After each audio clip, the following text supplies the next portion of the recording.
இந்த சகோதரரின் வாழ்க்கை உண்மையிலேயே மனதைத் தொடும் ஒரு உத்வேகமான உதாரணம்.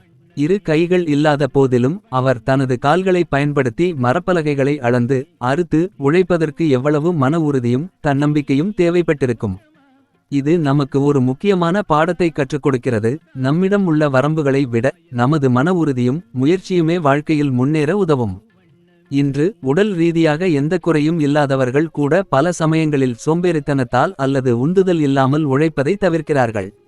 ஆனால் இந்த சகோதரர் தனது மாற்றுத்திறனை ஒரு தடையாக கருதாமல் அதை தாண்டி தனது திறமையை வளர்த்து சுயமாக உழைத்து சாதிக்கிறார்.